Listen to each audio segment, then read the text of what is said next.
we are going to go from the beginning, do our slideshow. Welcome, everybody, to Love Rewired. And I am glad you're here. Happy New Year.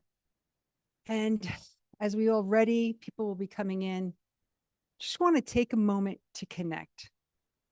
We've shared, some people have shared where they're from. Some people have shared their word of the year. I want to just have us all come here together. The best ways to do that is to ground. And let's just take 3 breaths together. Okay. I will do the count. We're going to inhale for 4 seconds, hold for 6, and exhale for 7. I will also encourage you, if you'd like, to make a sound upon exhale. So let's try this out. All together. 1, 2, 3. It's inhale. Fill your belly. Hold it for 6.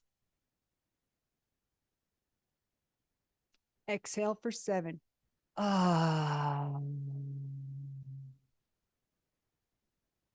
do that one more time. Inhale for 4. Hold it for 6. Exhale for 7. We're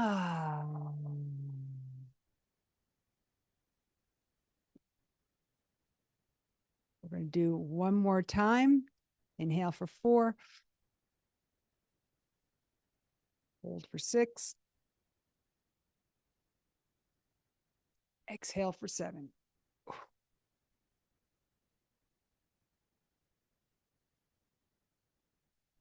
Welcome yourself here. Just notice any sensations in your body.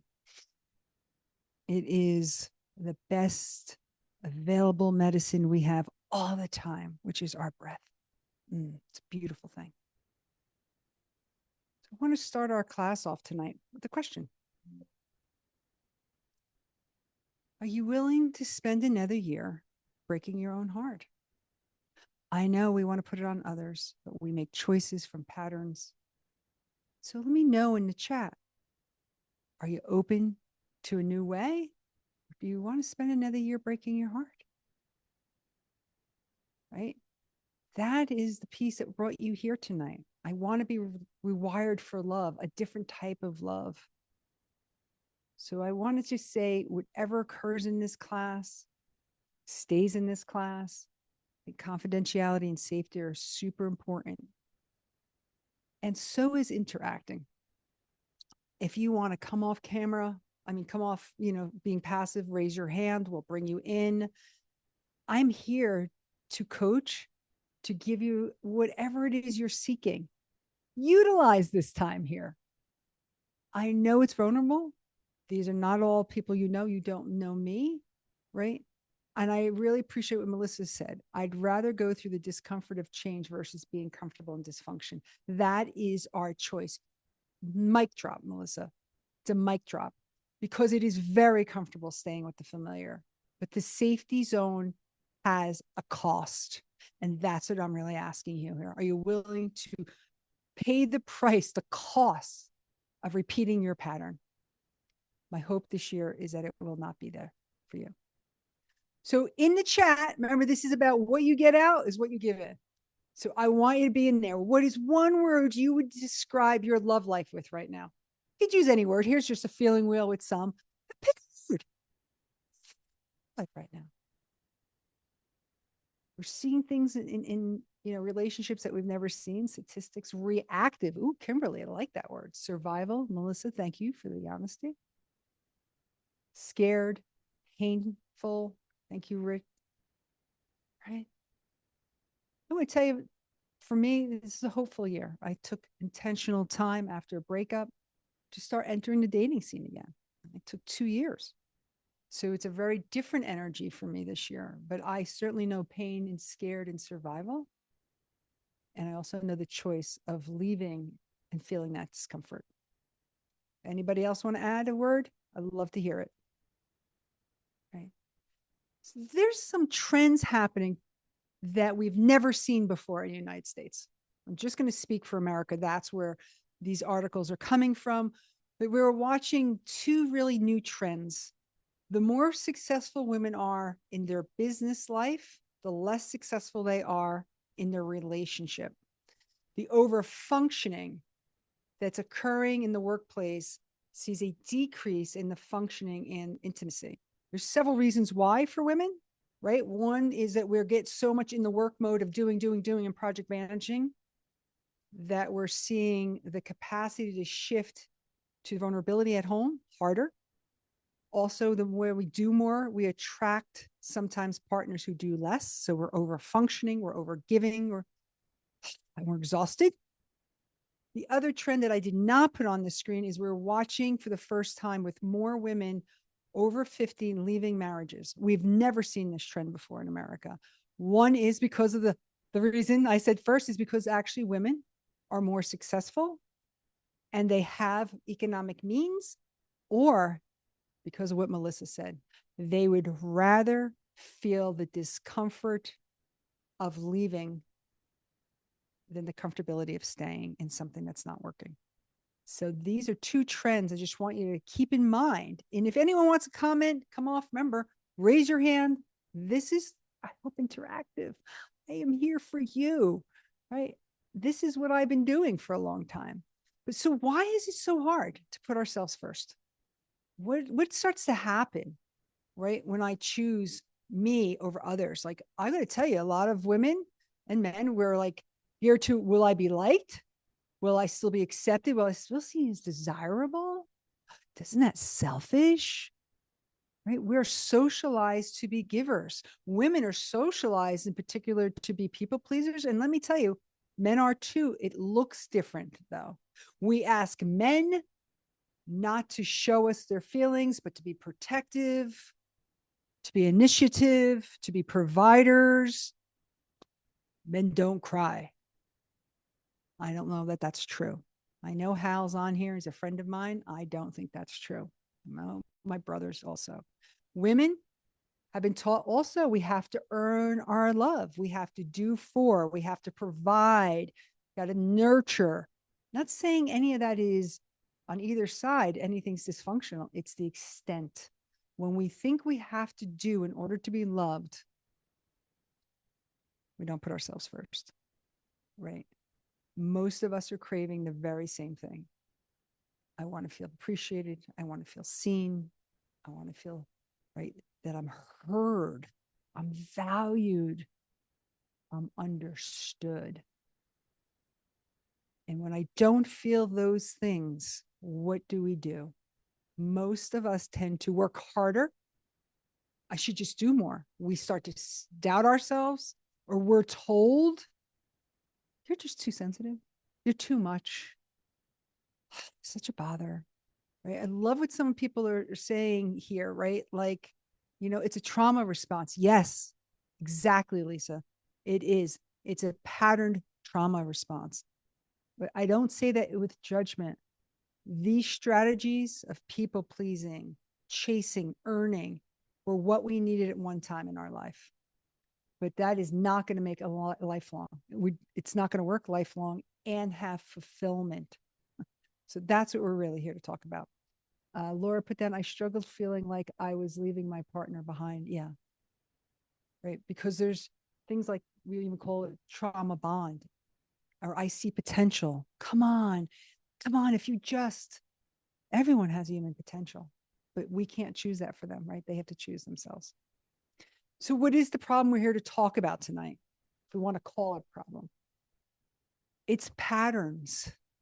So I say that to put it outside of you and to put it outside of me. It's over here. There are patterns from survival. There are patterns that we are modeling. There are patterns that we've been socialized in. That becomes what we then live. And that's what I want to talk about tonight, is how do we choose differently then? Right? Because we are so wired in our brain physiologically for connection. We know this. I hope you know this. And we're also wired for protection. So, right, these are like kind of dueling forces, it feels like, but it's our wisdom that says this is safe. This is not safe. This is not safe. Or, right, but we move towards people because of that connection so we can tolerate more. There's the survival skill. It's what was reinforced. We tend to get a lot of praise or acknowledgement, for overgiving, right? For words like enabling. So, like, just keeping this in mind, we are wired for this. When I say that, again, I want to put it out here. It's not you are to this, you're to, none of us are. But that little part that's right here in your neck, little amygdala, right on the bottom of our brain stem, is what gets activated when we're anxious, when we're scared, when we sense threat. It is our internal fire alarm, shall I say? Once that gets activated, we're offline. And most of us don't stop the arguments there. It's like, whoa, I call it triggered and I call it activated. Some people call it dysregulated. Once any of those energies occur, I am no longer listening to you to listen. I'm in some defense posture. Do you recognize that in yourself? We're listening to agree or disagree. We're listening to see if I'm going to let you have that one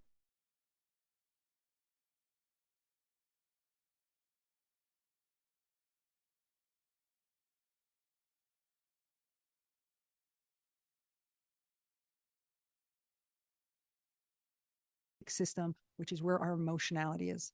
It's when I tell people, let's take the time out. Let's do something that allows us to take a time out. So, right, patterns, our brain functioning, these are all necessary. Think about us as hunters and gatherers. We needed to know when there was danger. We needed to know when there was lion, tigers, and bears. The thing is, now when I don't hunt anymore, when my partner comes at me with criticism, I sometimes think that's danger. And it's not danger. It's uncomfortable. Now, I'm not going to tell you emotional abuse, physical abuse, sexual abuse, that is danger. So hear me, I make a distinction. But arguments are not a threat. Feelings are not a threat, but our body responds to them that way. Keeping that in mind when we're wired for connection and we're wired for protection. If anyone has any questions, again, I want you to raise your hand. If it sounds right, if you're like, I don't know what she's talking about here, never heard that, please. Right? We've also been told, I don't know that I agree with the word lie, but I know I was raised in the family. I'm Italian and Mideastern. We were really told once you find that right person, everything is going to be just so much easier. Just so much easier.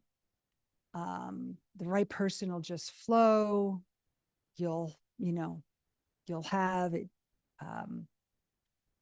You'll meet that person anywhere, things like that. And then we kind of think, well, when it doesn't happen, what happened? Did they, is there something about me? I don't find it that easy. I don't know.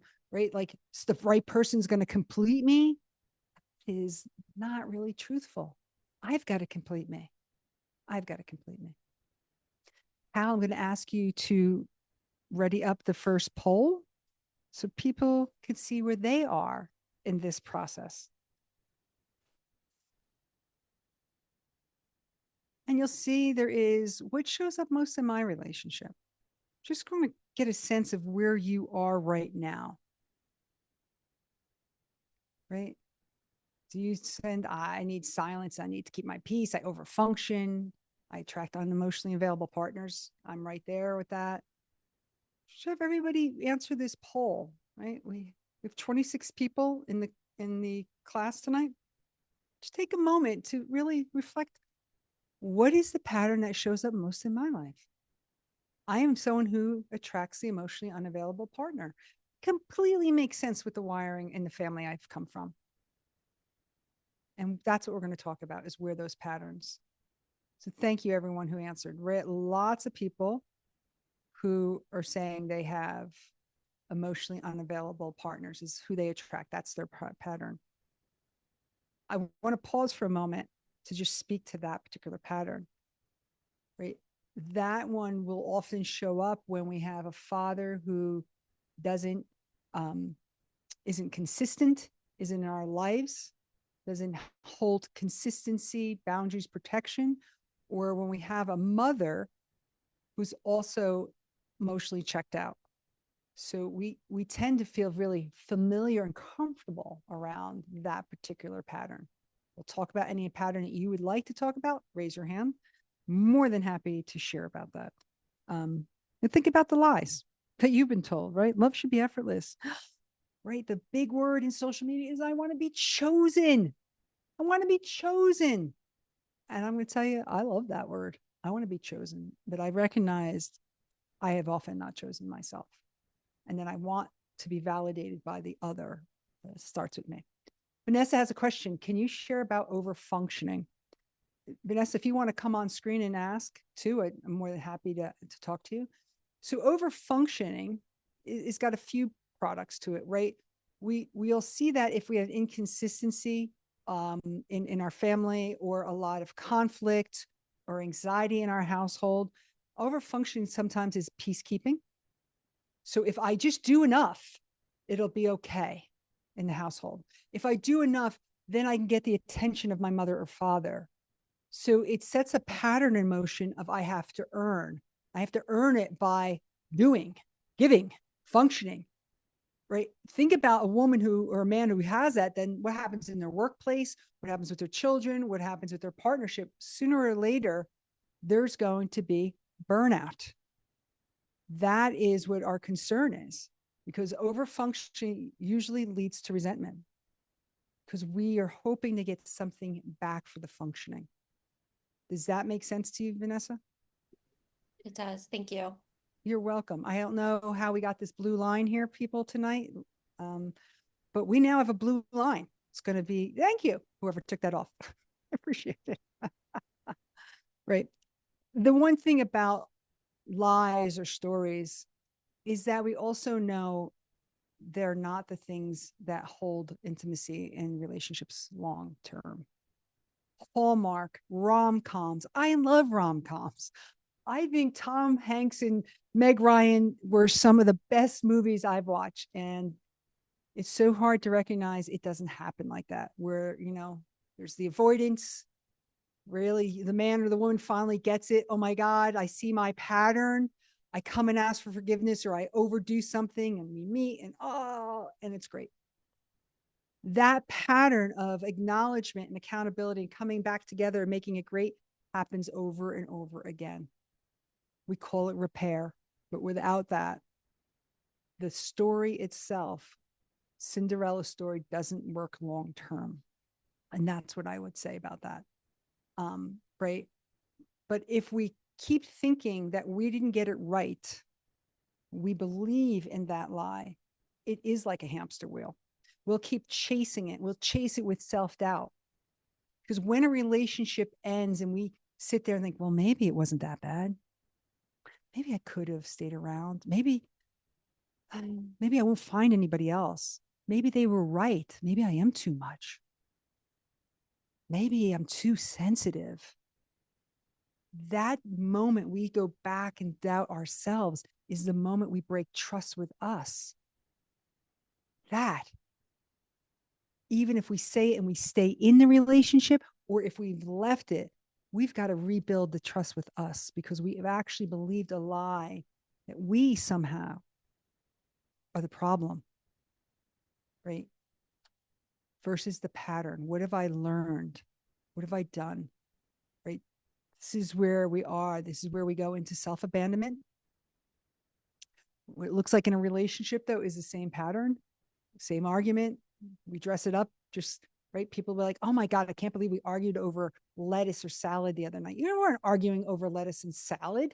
You were arguing over control, value, right? And trust. Because if one of those things is out, most of the time we end up in an argument about it. But it looks like we're arguing about where we're going for dinner, and you never know where you want to go. That's not what it's about, right? So I will tell you, this is what I've been working with, men and women, but mostly women, but I will tell you also men. And I have finally, after seeing the pattern in my own life, working with people for all the years that I have, I decided to come up with a process, right? And it really does start with becoming the person we seek. Often we're in this part of the lie or story is, if only I can meet the guy who blah, blah, blah, blah, makes good money, who's also really sensitive, likes to be vulnerable, likes to touch and cook and clean. Like, am I any of those things? Am I vulnerable? Am I generous? Right? We've got to become the partner. I'm not saying perfect partner, but what we often want the other one to show up in is something we're also denying. I don't need to. They need to, right? Or that a lot of women and men don't express their needs, or they do it in ways that are sideways, not direct, right? As a woman in my culture, not taught to be direct about my needs. And when I did, it was like, I'm sorry. I'm sorry. I still say it a lot, and I catch myself. My friends catch me. It's a conditioning. It's my pattern. I shouldn't ask too much. I stay down, right? I come from an Italian and a Mideastern background. Women were not prominent. The men were in my family. So I had to relearn from my own childhood patterns, right? Safety. Let's be clear. There's enough in social media that really is talking about the fundamental building block of any relationship is safety. And it starts here. Do I feel safe in my body? So when I come together with you, that safety can be continued and we can co-create it together, right? And trust, right? Can I trust and surrender and be vulnerable without losing myself and losing my power? So that's what I've been working on. So this is really about finding the one. It's really about you're wired to be the one. And when we can find somebody else who's also willing to do the work or is on a growth trajectory, oh my God, it's magical. There's no doubt that is a really magical time. So I have a question here. What is one rule that you've internalized about love? If you could put it in the chat, what's one rule? Let me give an example. I'm often been called a good girl. I'm a good daughter.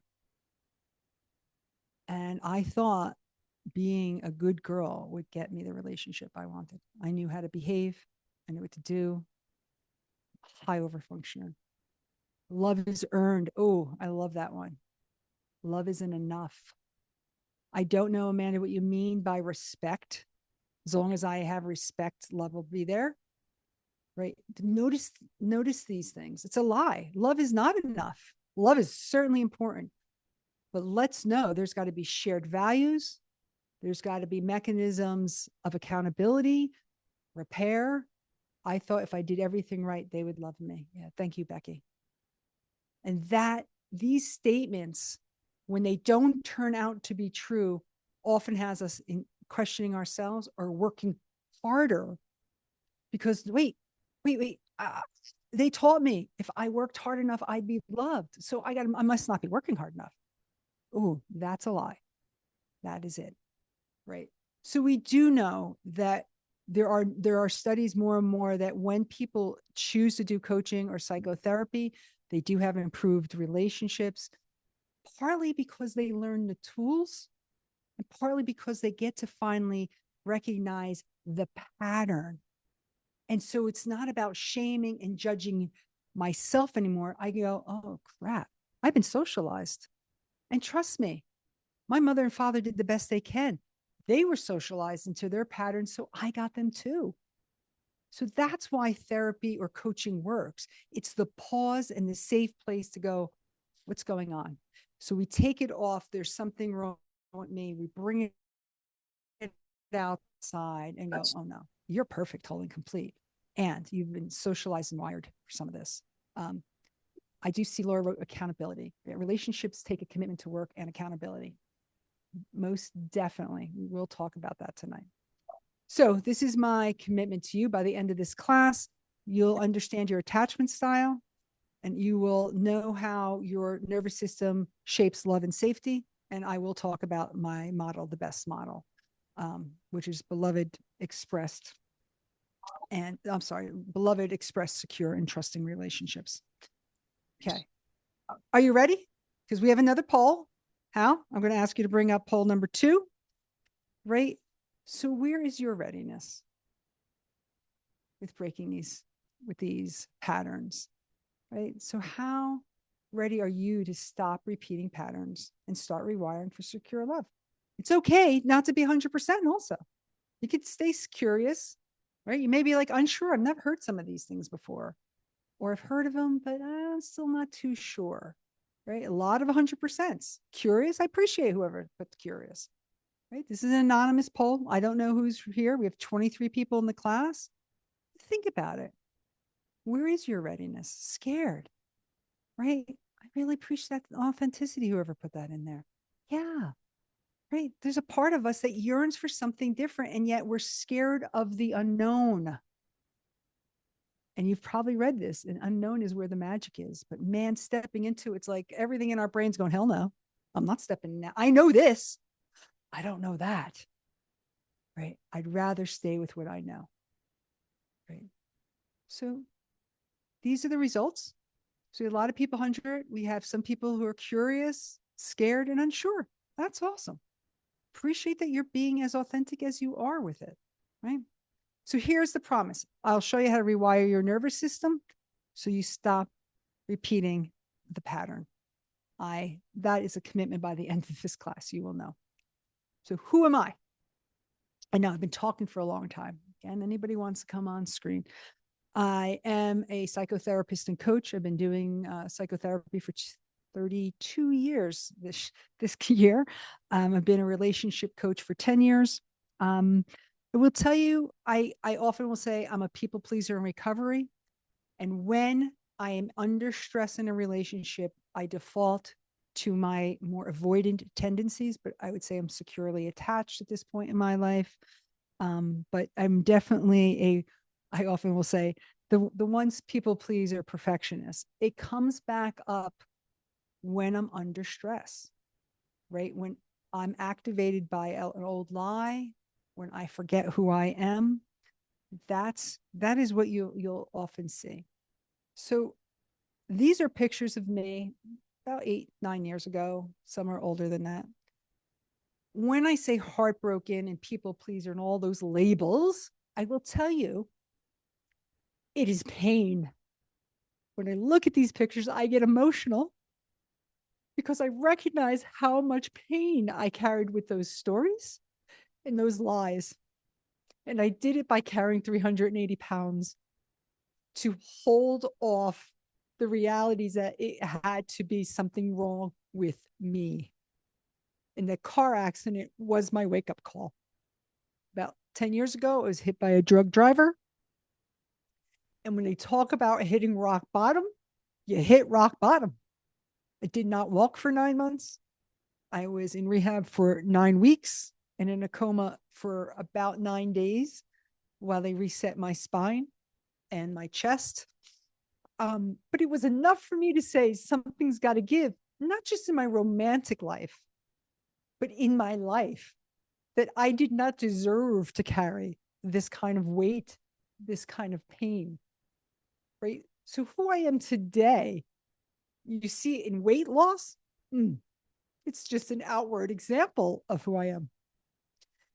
But it's taken work to get grounded in my sovereignty, to have the dignity of my back and the softness of my front. And I've done that by really coming to love myself. And it's an ongoing journey. I have days when I do it and days I don't. But it is breaking the patterns that I inherited from my mother and father, who didn't have any malice in it. They also didn't have the awareness of it. So it is who I am in a lived experience way. And why do I share all that? But yeah, it gets me emotional every time when I see the pain. But partly because it took me decades to unravel things. When I started this journey in my own life and when I started as a professional, we know so much more now than 32 years ago when I got my degree and license. We didn't know about the nervous system. We didn't know about somatics. We had Freudian theories. We had some family system theories. We didn't have what we have now. We understand that we are physically, emotionally, spiritually evolving beings.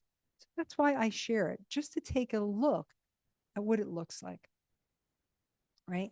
I'm not going to go over this, but I've been doing it long enough that I do have clients who follow me, who come back when they hit a hiccup, when they're making a big life decision. And I appreciate the longevity of my relationship with my clients, because that is the reality of life. We get to have support. I often say to people, you have a support team? Who's your support team? Not just your 4 a.m. call, but when we're in doubt, when we're in need of a reminder of our greatness, do we have that person? Do we have someone who recognizes us and says, it is not your fault?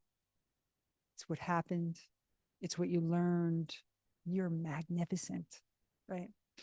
So I often will hear this when people don't go into therapy. It's like, or coaching, like, I don't have the time for this. That is the classic. I've used this line. And the amount of time it takes to manage pain, carry the burden of overdoing, the resentment of not being seen or heard, oh my God, is a lot more energy and time than working on healing. I'm not here to convince you of that, but don't think that you're not using time and energy in avoiding. And our systems will get to it when we're ready. Sometimes it won't be this lifetime for some of us to do the healing, and that's okay. I've tried everything. I have many clients who's like, oh my God, I've read the books, I've done the podcast, I've even done therapy before. Okay. I'm not here to tell you I have some kind of special wand. I really wish I did have my Harry Potter wand. Right.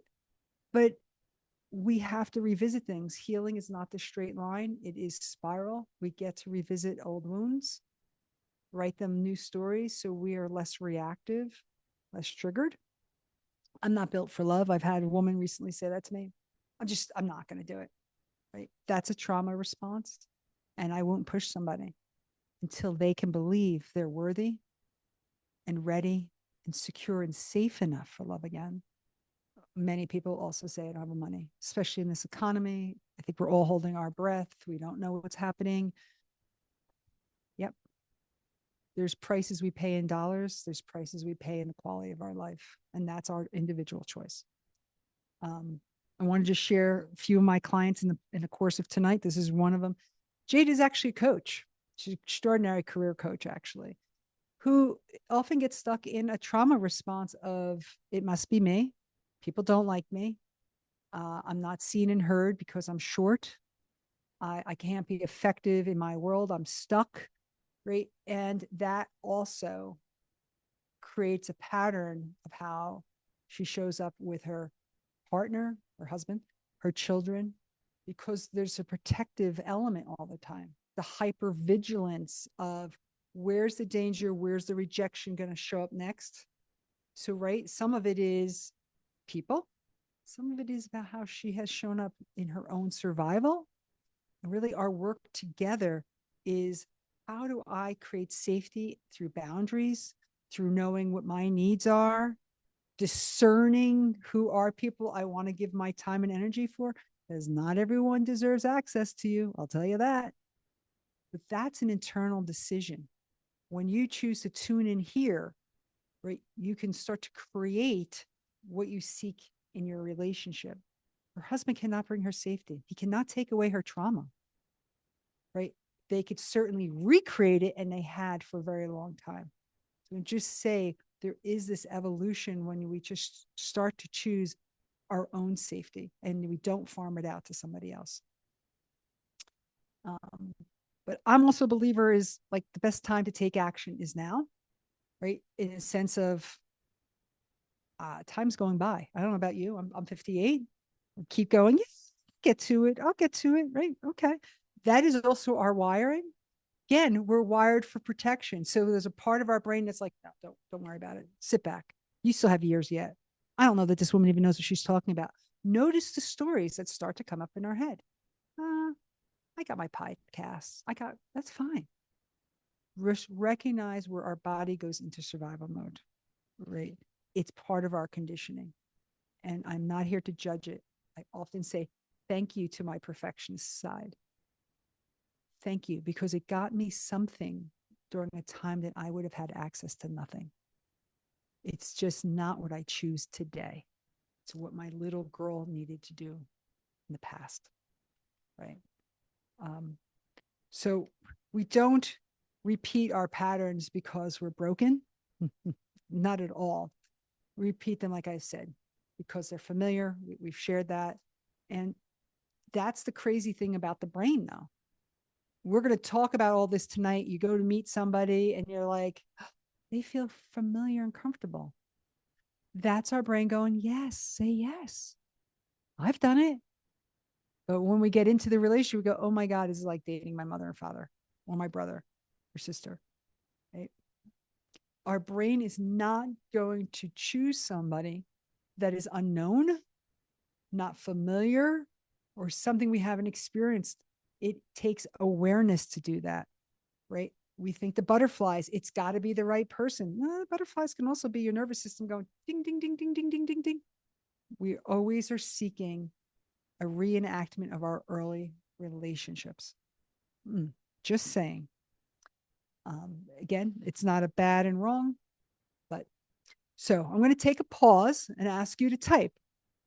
Are you committed to showing up for yourself tonight? Even if it's for 10%, even if they're like, I'd really rather be watching a TV show, Claude, than doing this right now. Can you type I'm in? Wherever you are, taking a moment, asking on your phone. Thank you, Lisa. Come on, there is 26 of us here. Thanks, Melissa. Great. I want to presence you to what you brought you here tonight. Nicole, thank you. Laura, Omnio. I like that name. Very interesting.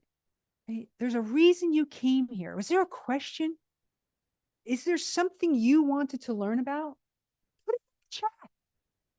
Did you have like, I saw this and I'm like, maybe I'll consider this tonight. It's a winter night. If you're in Florida, it's warm. If you're the rest of the country, it's a little chilly. Did something bring you here tonight? Something you want to learn about? You're going to learn what I know, but I'm more than happy to go off script here tonight. I keep offering that to you. No, you can come in anytime. This is the method I talked to you earlier about, right? How do we go from lonely, even when we're in a relationship, by the way? Lonely is not something we feel just because we're out of a relationship and alone. Lonely, I have felt that right next to my spouse many of the nights. I cried before we went to sleep. Never was there, are you okay? Yep. Right. So lonely to beloved, repressed, meaning what have I not said? What have I not said? What have I not shared to express? I would say anxious to secure. It could also be avoidant to secure. That's an attachment style. So what has me unsure of relationships? And then the trigger. Am I triggered and how do I shift that to a trusting relationship? I do see that Becky put, I feel too mentally drained to put effort to meet people. I really appreciate that honesty, Becky, right? I'm not sure what the drain is. And it could be from trying to make relationships work, family work, having work. It is a lot. If we're over giving, Melissa wrote my healing journey, getting out of fight or flight, forgiveness of myself and others. Yeah. Survival mode is expensive to us, right? I appreciate you actually know your trauma response. If people don't know, there's 4 of them. Fight, flight, I'm out of here. I'll find the back door, right? Freeze, it's shut down, very dorsal. It's like a turtle that pulls in and underproduces, doesn't really have words, looks depressed. And fawning, which is people pleasing. That if I people please the person who harmed me, I can control the fact that they may not harm me again. If anyone knows theirs, that's great. Amanda wrote, drained, tired of work, walking on eggshells. Yeah. So when you think about the best model, is there a word in this that feels the least accessible to you right now, right? Beloved, it's knowing you're internally worthy without needing to perform, without having to prove or please or expressed, right? You share your truths. You're alive. You're not going to shrink, get silent. You're secure. You know that love isn't perfect, but it's honest, consistent, safe to return to. or trusting, right? Staying open. Doesn't mean there's no fear, but I also know that I can rebuild when trust is broken. So, what feels the least accessible to you right now as you sit here listening? Between trust, starting over, and fear, trusting. Thank you, Rick. Yeah. Anyone else? Secure. Appreciate that. Secure. Feel like I've done all the above. Mm-hmm. Yeah. Melissa writes, I believe I've trauma bonded with my partner. I see myself when I look at them, feeling like a piece of me is dying the more I pull away. I appreciate the use of the word trauma bond because right with trauma bond, which has got enormous intensity, by the way, which we think is chemistry, which we think is like this is a hot relationship, and it's very passionate, explosive in the beginning. But what it really is the wound in me is similar to the wound in you. And we keep poking. But one defends in a certain way and blames, and the other one keeps taking the responsibility, has the doubt, maybe it is me, right? So the way we cope with our wounds is different. And that's what makes it a trauma bond, is that the way that we cope with our wound actually recreates the trauma. And that's what's so harmful about trauma bonds. Can you share the description of beloved again? Yeah, beloved is when you already know you're inherently worthy, right? That you recognize you don't need to perform to be loved. You don't need to people please. You don't have to earn it. It's the party that remembers you're always been enough,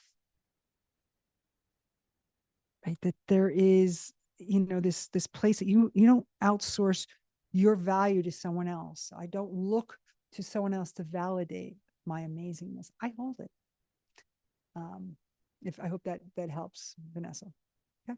So I want to actually have you experience some of this. And let's start. Oh, it was actually supposed to be a poll. Sorry about that, Hal. So we're going to skip poll 3 on that one. We're just going to go into an activity. So I want to encourage everyone, wherever you are, to relax. If you are driving, please do not. But I want to take you through some activities so you can experience some of what we're talking about. Me talking is great, but it's more powerful when you experience something. So I just want to have everybody just take a moment. Close your eyes. I encourage you to put a hand on your heart. And if you'd like, you can put one on your belly. Just notice your breathing. Nothing needs to change. Just be here. Feel the support. Take a few deep breaths together.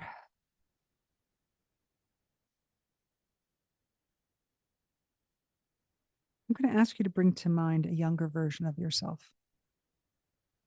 This could be 5-year-old, 8-year-old, 12-year-old, but an age where you remember feeling tender, left out, or unseen. Just go back. Just see if you can picture yourself standing in front of this younger part of yourself. And whatever age that is, the adult in you is now visiting this younger part of you. Just stand there. Look at this person in front of you. Really look at their face. What is the expression? Are their eyes bright or their eyes dim? Does a smile come naturally or not? Is there a sense of hope, joy in this person or not? Just be aware. I'm going to ask you to imagine putting your hands on that younger version of you's body, just on your shoulders. So you're probably taller than this younger part of you. Just put your hands on the shoulder. Look right into their eye, right into their face. I'm going to ask you to either say this out loud right now, because I won't hear you or how, or silently. I want you to look in their eyes. Say, you are my beloved. I will never leave you. Just let that breathe in. You are my beloved. I will never leave you.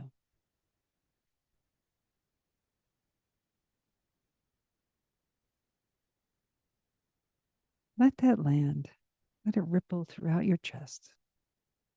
You are my beloved. I will never leave you. I'm going to ask you to take a breath together at the count of 3. 1, 2, 3. Exhale and say, you belong with me. You belong with me.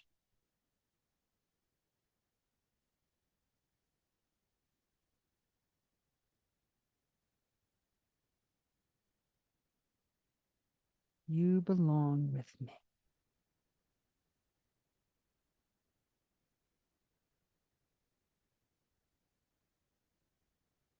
Thank that younger part of you, that younger self. Remember, you just told that part, you belong with each other and you'll never leave. Because you and that part of you are beloveds. When you're ready, you can come back.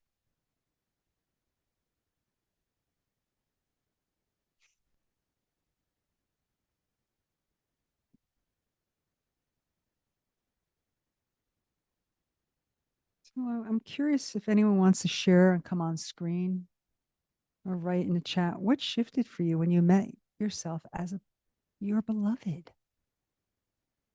That the one you seek is right here and right here. I always go back to my 7-year-old. It was a really difficult time in my family. It's the hardest year of my life. Amanda says she felt compassion and acceptance. Yeah. That part of you wants to be claimed. It wants it and keeps seeking it in a partner. And I'm not saying that you don't have a right to be claimed and loved by your partner. But if you haven't claimed and loved you, and then you think someone else is going to do it, you're farming out. We can't farm out. Does anybody else want to share what shifted or opened, or if they felt anything? Maybe they didn't. It's okay. This is what I want to say. When we visit a younger part of ourselves, I want to encourage you to go back there. Don't leave that part back wherever you found them. When I first met my little girl, she was in a corner of a room, crouched. It wasn't dark, but it was certainly bleak. I actively go back there. I actively speak to my little girl to the point, and Hal knows this. I was even shopping. I'm in a cabin right now, and I went shopping, and I'm like, okay, what do you want, little one, while we're here, staying up here? And so if it is, I want a cookie. Now, I didn't buy a box of Oreos. I know me well enough. I know the pain. I know how I can eat my pain away. I didn't want that, but I will give her one cookie that took me 4 days to eat. But I acknowledged she likes sweets.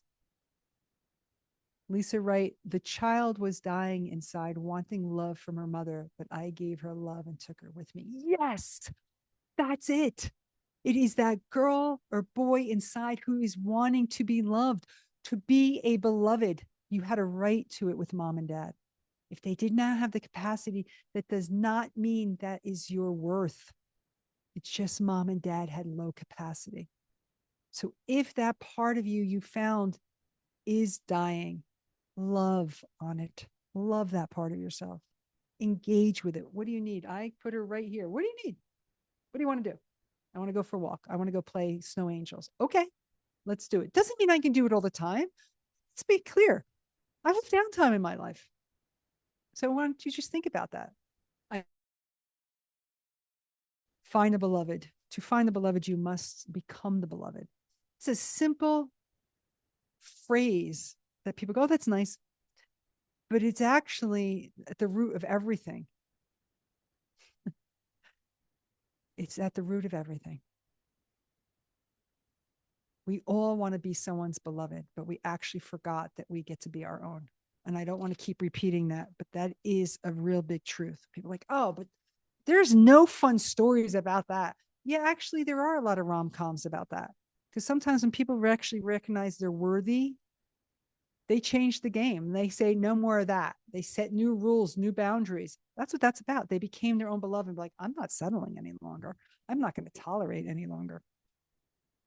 So let's practice something else. I'm hoping you're okay with that. Again, I want to encourage anyone who wants to come on, get some coaching around any of these or questions of how it's hitting them.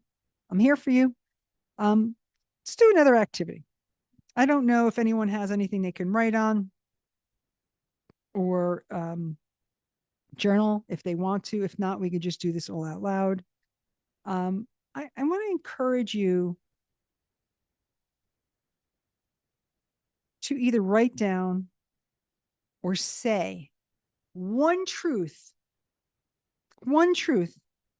out loud about your current relationship that you've been afraid to say.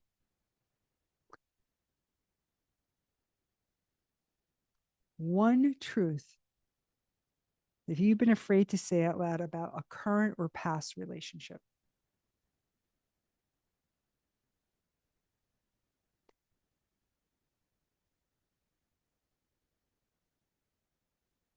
Somebody wrote, I'm still hurt. Yeah. That we were misaligned.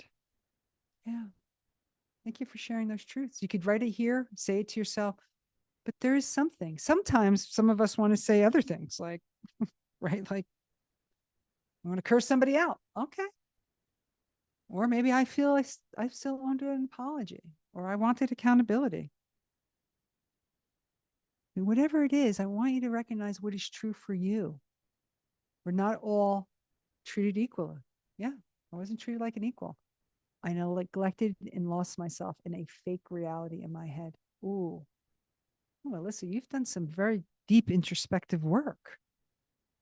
That's what often happens when we are in a relationship or leaving a relationship, when we think we're at fault, we're told it's our fault, you're to this, you're to that. We can get locked in overthinking and storytelling. We make up stories in our head and it's painful there, right? Laura wrote, I feel lots of guilt for having stayed so long and overfunction. So guilt, as we know, means I didn't meet my standard or society's standard. So I wish you much grace and self-forgiveness, Laura. And you need to go through that before you maybe get to that place of forgiveness. We need to go through some of our feelings. We could be angry with ourselves, sad with ourselves. Yeah, before we're ready to. Rick wrote, there's a part of me that hates her. Ooh, wants accountability and repair for the hurt. Right? Are you still in that relationship, Rick? If you want to come on screen and talk about it, right? Repair would be if we're still in relationship. If we're not, repair could be harming or it could be beautiful closure, right? It took me a year, but we did have beautiful closure that way, where we actually sat there and had 3 sessions. They were not with a therapist, where we took accountability to each other because we wanted to set each other free. We loved each other enough and ourselves enough to acknowledge our contributions, our patterns, and our hope that in the future, both of us will show up differently.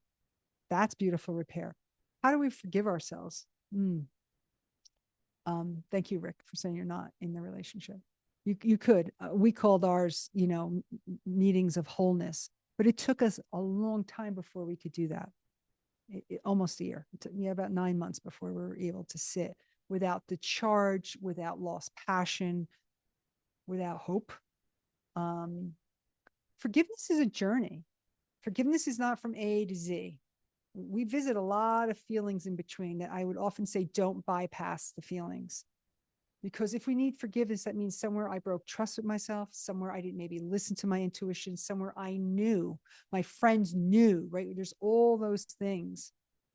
But part of it is also when we accept my pattern, when I accept that I did what I knew how to do, and now I can know and do differently. But it is a journey. And I always say it starts small. One of the ways I encourage clients is just do tiny promises. If I say I'm going to go drink, I drink 3 of these a day, then I make it and I honor that. Because then I could come back to trusting myself, start relying on myself and my confidence. It's one way. Anxious attachment, trying to detach, but feel anxious abandonment when he pulls away. How to deal, right? The anxious attachment is always fearing abandonment. It's talking about it to him, to yourself, not putting the needs. You can't pull away. I'm feeling anxious. I notice when you pull away for your needs, I get anxious. You want to share it, not from, I need you to carry it and do different. Because you're really saying is, this is my work. Your work is to take care of the anxiety, which means you probably need reassurance. Yes, from the relationship, but actually from yourself. But we also go, no, I need you to reassure me. And they'll be like, I keep reassuring you, it doesn't land for you because you don't have it. We got to deal with our own internal anxiety that I've got me, I've got safety. And how do we do that? We actually have practices so that we can show up for ourselves. So, right, we get to tend to our own anxiety, to our abandonment wound, honestly, because somebody has abandoned you. There may be a mother wound or father wound that you need to deal with, Amanda, there.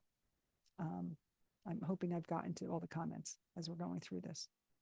Dawn, I freaking love Dawn.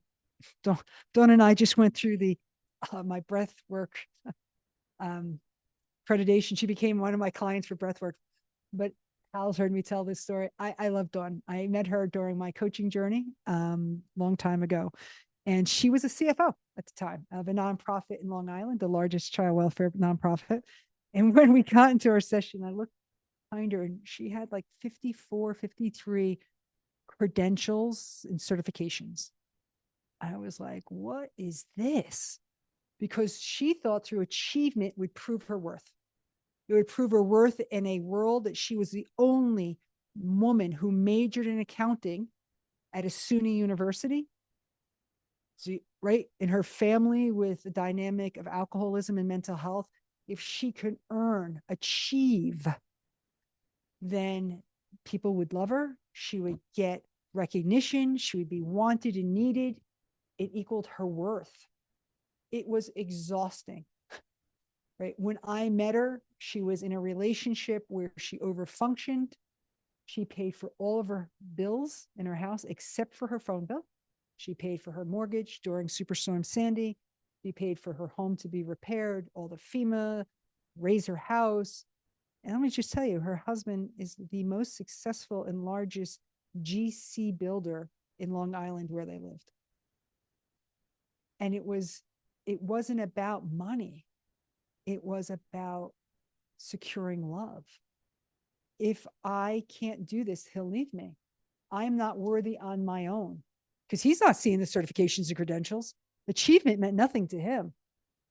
So she overfunctioned by meeting all his needs, food, economics, right?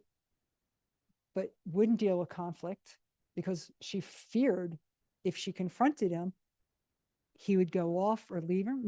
No history of violence, by the way.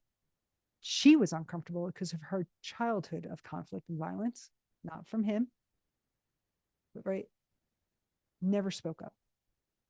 Very sick, hospitalized, died once from autoimmune. They revived her, and that's when she knew she had hit rock bottom. That's really when I started coaching with her because she recognized she was self-abandoning, like this was not working. Right. I will tell you, she has learned to regulate her nervous system. She chose to leave the marriage. He liked the terms. He's like, I like this. Yeah, I'm banking hundreds of thousands of dollars. Dawn, nothing. He didn't want the terms. He did not want equality. He's like, no, I don't want to do any of the work here. She, got her message and she chose to leave. She chose to move out of state, sell their large home, took care of her nervous system, has a small practice now, but really has quality relationships that she's valued for her, not what she can provide, not what she can do, but because she's an extraordinarily powerful woman. And footnote, she left being a CFO for her initial passion because she's a creator. She's actually a photographer now. She's an award-winning photographer, right? Yes, she still has business where she does money. There's a certain time of the year she loves the extra money she makes doing things for nonprofits. But Dawn found herself and stopped paying the high price. And I will tell you this, all her autoimmune diseases are gone. Her dermatitis, I think it's called something like that. Her skin was always cracking and bleeding in our sessions. It's all gone, right? But that is because she had owned something in her. Love that woman.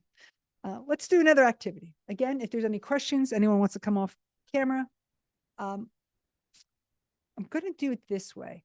Let's do it this way for a moment. Hal, could you bring up the poll? And don't put it up yet. Let me just speak for a moment. So social media is big on attachment styles. I have been trained and certified in attachment for about 20 years before it was a hot topic, because I worked with children in child welfare who often have, and through adoption, often have reactive attachment disorder. So, I was studying what this meant. This is really a theory that was created in the 40s. But we have 4 types. You'll also see some people will put avoidant, fearful, anxious attachment. I'm just going to stay to the 4 that are most common. I will ask Hal if you can bring up my quiz link for this part. So secure is really when our needs are being met. Our parents are attuned to, there's consistency, there's a sense of safety, there's a reliability. I can count on. It's predictable. Doesn't mean it's perfect, right? There's the anxious. This is where caregivers were inconsistent. They were there sometimes, they were not there. They could be all for you and then not there. Like, it's confusing to the nervous system that they may have a moment where they're giving you everything, and then you feel like, hello, I'm alone here. What happened? Right? And anxious show up of needing reassurance because their nervous system is not sure you're going to be there, not sure if you really care, right? They're going to interpret any move as a sense of being abandoned. So there's a hypervigilance and an interpretation of the other's behaviors. Hal, if you could put up the quiz link, I'd appreciate it. The relationship quiz link. The avoidant, thank you, Hal. If you don't know your attachment style in the chat, that is a really quick quiz that you can learn what your style is. The avoidant is someone who had emotionally unavailable parent who would, not be there when you fell. There was no one there to kiss your boo-boo and make it better. If there were there, they weren't attuned to it. They would like brush it off. It's not a big deal. They didn't really respond to the emotional needs of safety, consistency. So avoidant people often are described as 1 foot out the door, needing space, dismissive. We often hear that word. And then there's the disorganized, which is really a little of both the disorganized and the anxious and the avoidant. It also tends to have a little potential for violence, threat. The parent, on top of being emotionally unavailable, inconsistent, they were frightening, they were scary, or there was actual abuse. Now, I bring that up because it's important to note it. None of these are lifelong sentences. These are not a label for you, though social media has them. It's just a descriptor for how you relate in relationships. And it really mirrors our early childhood relationship. How our primary caregiver interacted with you tends to set the stage or the pattern for relationships in the future. I've shared with you, I have an avoidant style. Both of my parents were very involved with their divorce at a very early age in my life. And then my mother remarried a man with 5 children. It was like we went from calm to chaos. My mother didn't have the bandwidth to work full time, do laundry for 9 people, cook for 7 people. We didn't have Costco back then. So going shopping, we had 3, carts. That didn't allow her, right? And my father was a checked out single dad. Business was more important, so he showed up 3 hours late. That is not my fixed relationship. It is what I tend to go to, though. What I said earlier, it feels familiar, feels like home when I have someone who may sit back a little bit more, be emotionally unavailable. But I could see where that is now. I get to ask different questions in dating. I get to see that my pattern. What am I listening to? What's my little girl listening to?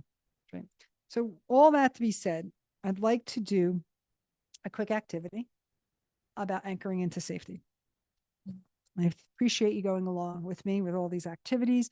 I think it's important to recognize that, one, I'm someone who can deliver these, I say, avenues or pathways, but that there are pathways out there. And sometimes when we're in it, we don't realize. So sit down, feel your feet on the floor. If you can, if you're driving, please do not do that. If you have to pull over. I'm going to encourage you to put your hands on your thighs. So feel your feet firmly on the floor. You're going to notice I'm going to go back to my breath again, just to center us. Inhale for 4 seconds.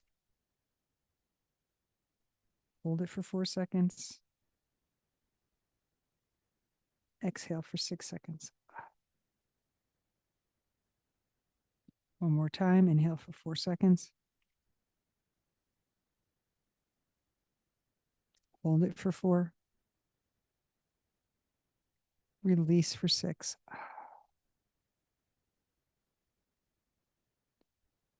I'm going to ask you to repeat something to yourself. I am safe in my body. I can stay with myself.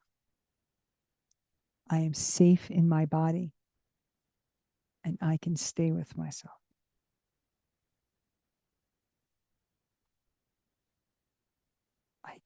I am safe in my body. I can stay with myself.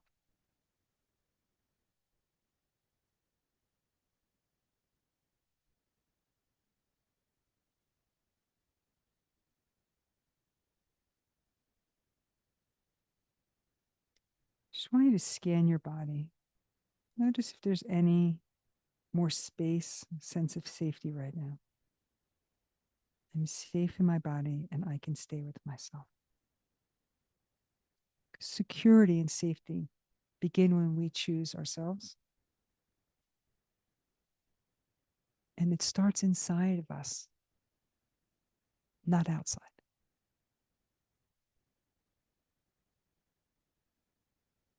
One of the things I work on with my clients is a lived sense of safety.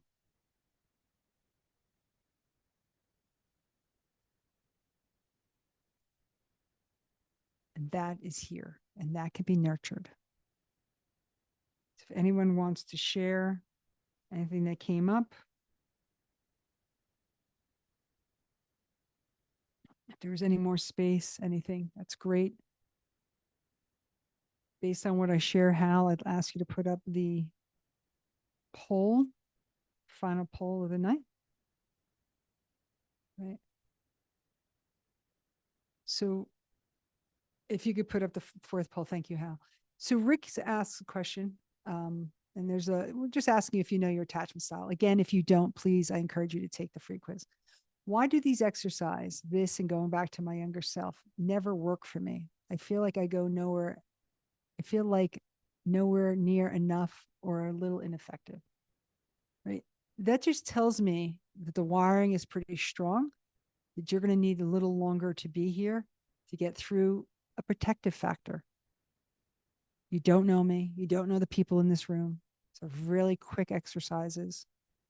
I would wait to be judging yourself, that you're like, that it's about you.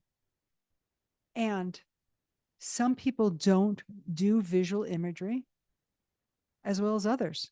You may have a very different style of learning. I can do visual imagery, right? But I could tell you, I can't do abstract thinking. If you ask me to organize 5 things into a box and make it to fit perfect, it's not going to happen for me. So let's also recognize our strengths before we think it's about us. This may not be the way that you're going to speak to your younger child. There's other ways, right? Or getting into ourselves. And does that answer it? And I don't know what other exercises you have done, Rick. So I often say to people, if they're not comfortable at first or they don't feel like they can access their inner child, I do a whole session with my clients on visiting their inner child. That's 55 minutes so that we can set a pace to go meet that person, that part of us again. We did this over like 4 minutes.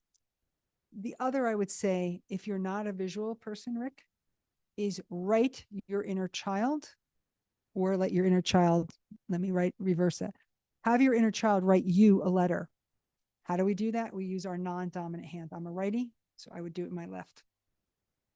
Write a letter to you, Rick. Rick, this is what I want to let you know. Ask a question as the adult. What do you want to know? Or ask your child, what do you want to tell me? And let your child respond. See if that works. It's a kinesthetic idea. Yes, I actually do parts work. So Laura, if you ask, internal family systems is a belief that we have many parts to us. We have protective parts, we have exiled parts, we have controlling parts, we have hurt parts, younger parts, right? We all have it. I'm not talking split personalities, people, just so we know. I'm really talking about when we are injured, something happens to us. So a little part of us breaks off, and then another part protects us by over functioning. That pattern starts. Well, that part's always going to be there. My over functioning, my perfectionist is always going to be there. It didn't go away. I told you when I'm under stress. How do I deal with that? How do I deal with that part? Right? I thank it and then I ask it what it needs with compassion and curiosity. So, yes. Okay. I apologize. I know I went on a really long time. I hope people got to see. If you don't know your style of attachment, I would really encourage you to take that piece. The last one is triggering. I want to just say this. You heard me earlier say something about the mother wound and father wound. As you hear, there's a lot of jargon. Family parts, inner child, neuroscience and its wiring and it's our brain, right? Somatics, breath work. Yeah.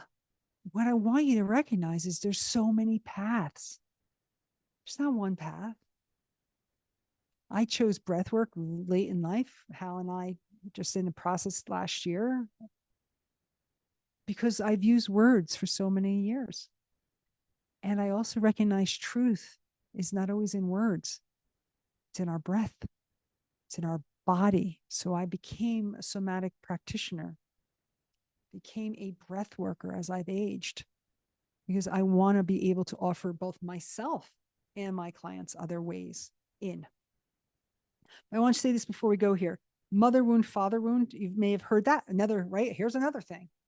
But there is those things about it. The mother wound is when we did not get the care. It often shows up in the people pleasing, perfectionism, shrinking, tolerating, playing small, right? When we do that for our mom in the hopes that we're going to get something, right? I'm noticing a lot more though in my work right now is a lot of men and women dealing with the father wound.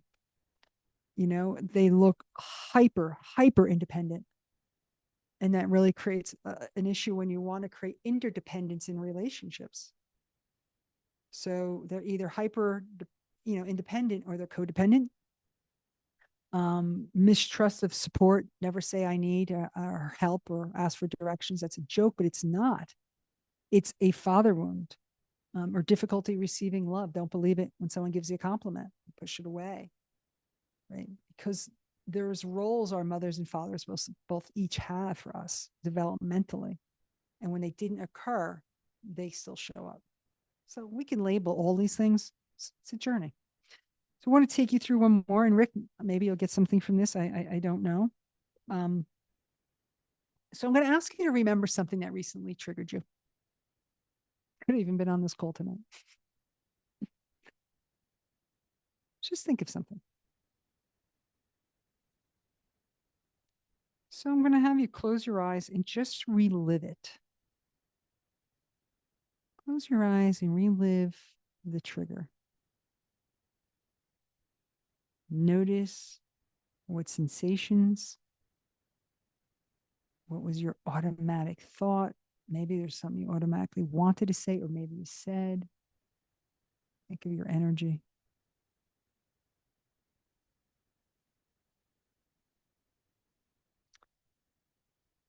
Then ask yourself, what was I trying to protect in that moment?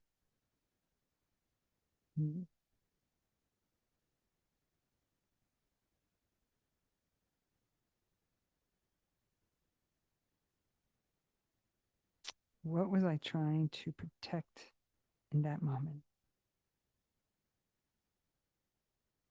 You're answering that for yourself. I want you to really thank that part. I want to thank the trigger. The trigger's protecting you. It's telling you there's a wound here. Thank it.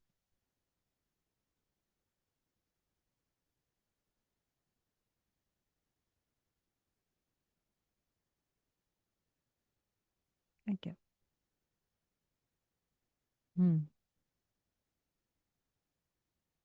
We don't want to exile those parts of ourselves. We don't want to judge and shame the trigger, the reactivity. Now, we're responsible for what we do with it. Hear me. I'm not saying it's okay to get triggered and then call somebody 50 names. No, no, no, no. But the moment we're triggered, it is a protection, right? I got you. I'm going to fight for you. Most of us get reactive. And really, tonight, I want to show you how to get curious. Ask it. What are you protecting? Does that make sense to everyone? The triggers are really the space that let us know where our healing and our light need to come in. It's a part of us getting revealed. So thank you. I don't know, Rick, was that better? Trigger.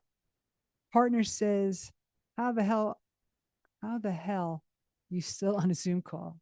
Let me check my phone. Guilty conscious that throw me into because of their action. Yeah, I chose me, right?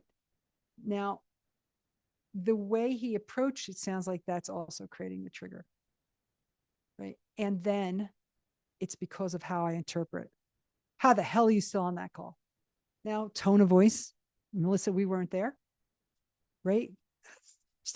Cool. That's very different than how the hell could you still be on that call? Affect, tone of voice, and the meaning I want to assign to it. Even if it's an aggressive tone, I could either recognize you're attacking me and how dare you? And the other is like, wow, he's triggered. What got set off in him? Right? I can either own it that it's about me or see it as a reflection about them. That's up to us. That's the story we want to make. Okay. It was better, but I have to move. Packing anyway triggers me tremendously. Oh, yeah. Packing does trigger.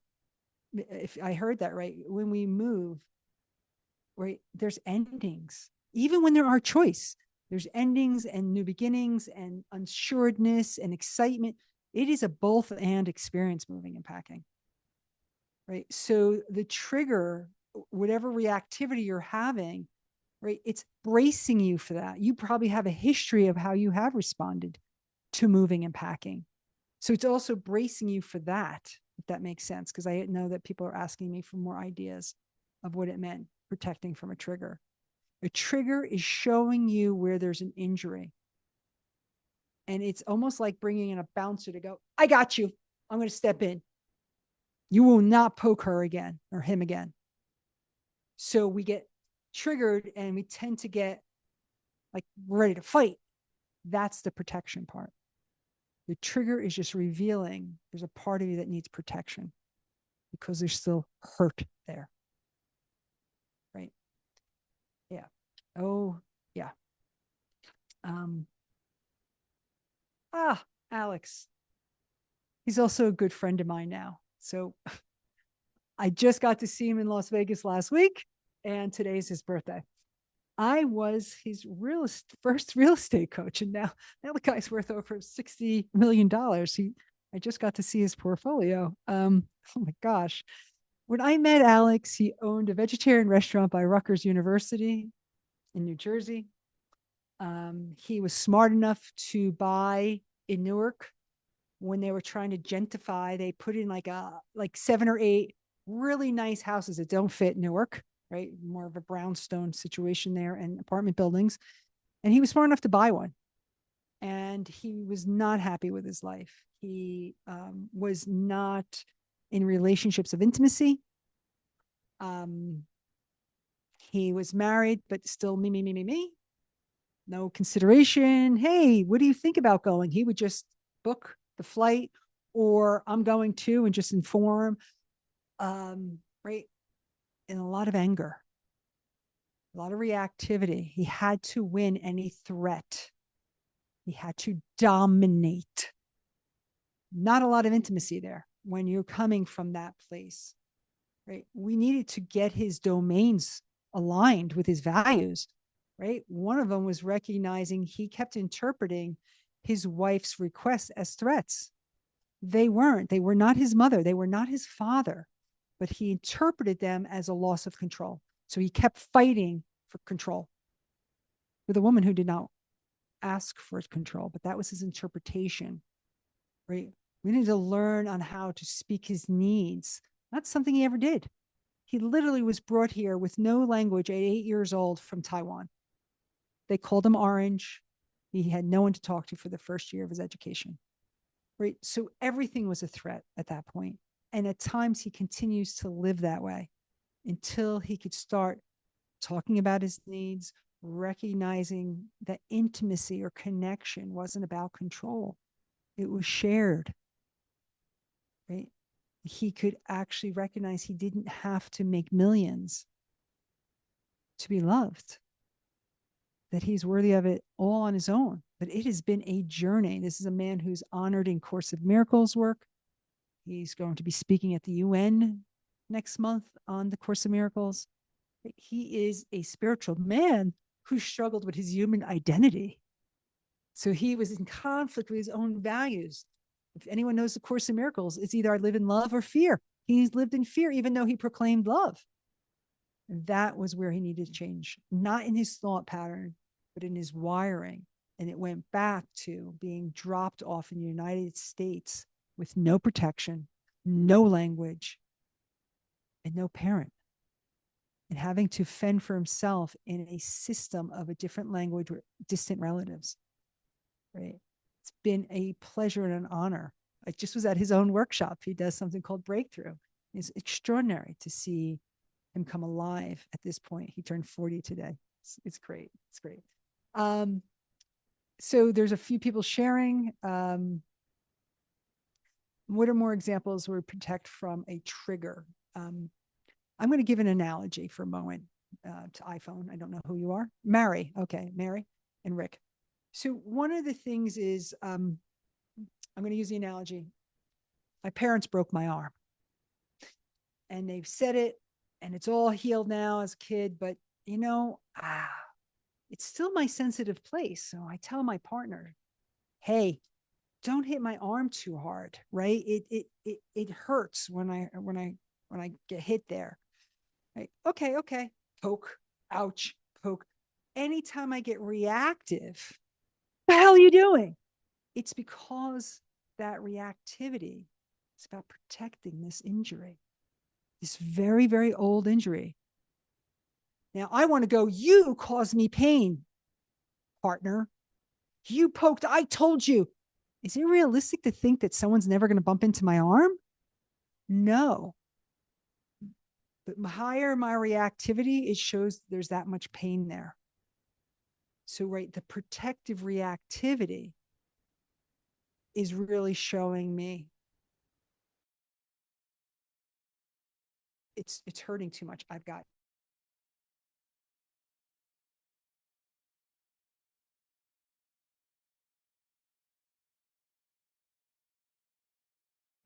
that's what it's doing. Hurt. I'm still really hurt because I don't know if I trust people. My mom and dad broke my arm. I don't know that I can trust you, partner. And so anytime you bump into my arm, I'm going to say, see, that's the evidence. You're not safe. You didn't listen to me. You. I'm sorry if I'm pointing in your face. I'm just a passionate Italian. What can I tell you? Does that make more sense? As how a reactivity of a trigger is actually a form of protection? It's like carrying a bouncer around. It's always going to come out when someone is near something that really hurts you. I hope that makes sense. Okay. Thank you, Kimberly. Right. Why is it so hard? I think we do know why it's so hard. Right. It is really hard to break a pattern that has been reinforced by our family, by society, by our corporations, our institutions. And let's be clear, our relationships give us some reward. When I overgave, I got recognition in my family. You're so good. You're such a good girl. You're such a great daughter. You're so loyal. You're like 17 going on 30. I think I got that at 7. You're 7 going on 30. Right. This is why it is often hard. Men have it a little differently. Right? We ask so much of men, and then we don't want to see their feelings is a setup for men too. Just, I really want to honor that. Yes. Thank you. I appreciate that. So this is where, right, this is what I'm about, is really helping people create that future for themselves now. I love the fact that you're all here. And if you believe this is possible, right, to become what, to stop abandoning yourself and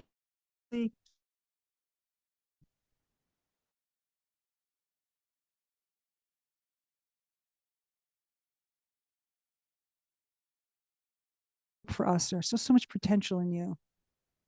But if they're telling you, I'm not going to go to therapy, it's you're too sensitive. They're telling you something. You got to honor that. That person may not have that value. And you've got to decide, is that what I seek? Or am I recreating the same form of relationship in a different body? Meaning, my God, they all look the same in some way. Like, that's what I really do. So if you're open to shifting your future, I'd ask you to put a yes in the chat box, because you've been listening to me for a while now. So just want to make sure you're out there. Thank you, Amanda. Anyone else want to give a yes to where they are right now? Come on.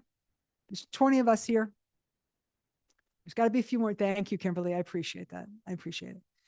I am here to tell you, yes, I have a coaching program. I also am a psychotherapist. I also offer free discovery calls. I'm not here to make a hard sell, but I want to say this. People keep waiting. And that's the hard part, is the hope. But in Alchemy of Love, that is the coaching program I work with people in. It's 6 months of coaching. Twice a month we meet, every other week. You have support pods. It's really about finding safety. It's about creating safety, going back to your self-trust, the sweetness of our intuition. What does it feel like to feel seen and heard? It's what we're all craving, right? Is to know the way I show up is perfect for the right person, but it comes from me knowing I'm whole, not waiting for someone else to validate that. If you're interested, like I said, it's a 6-month program. There's private community. There's a lot of extras. I didn't put it all here, right? But it is live coaching. It's where we're going to go through some of this. I also throw in one-on-one coaching sessions. I have several assessments that I'm certified in. I think it's important to do the healing often in community. That is the strongest thing. And people say, are you worried about AI taking your job away? Like, nope. I know my clients are going to AI. They actually tell me that. They actually quiz me on the same questions they asked their AI, and they go, let's see what your answer is. I'm fine with that. Not because of what I am a book. I know the power of being witnessed. AI will not look you in the eye, let you know you're okay the way you are. The power of a relationship is always going to be stronger than that with a computer. So, right, if this is a time that you want to shift somewhere in years of settling and tolerating, I'm known for tolerating, right, that the stress of resentment is getting too much. That is the cost of inaction. You know that already, though. I'm not here to convince you of any of that. But if you would like to reframe things, have a new experience of yourself, recognizing you're sick of paying the price in terms of time, energy, quality of life, this is the place to go. Learn the tools. If you're ready, this is the QR code, right? I am offering a special offer if you go to the website right now for being on this call, or if you just want to book, oh, oh, thank you for saying that. Rick is saying that the link is not working. I'm very sorry to hear that. Very sorry to hear that, actually. So I'm changing my screen right now to make sure it is. I have it working. I will put it here. So if it's something you want to know about, that's great. If you would like to book a free call, do that. But I want to offer for the new year, what do you want to choose about the patterns? Remember, they're out here. They're not a statement about you, our attachment style, our patterns, our injuries, right? They're not more evidence that there is something wrong with you. They're just imprints from surviving, and be grateful for them. They got you here, and I'm glad that you were. I thank you for the time and energy. And if there's something anyone would like to ask, I'm here. I'm not getting off. If anyone would like to come on screen and ask anything now, feel free. Hal, I'll ask you to stop the recording at this point.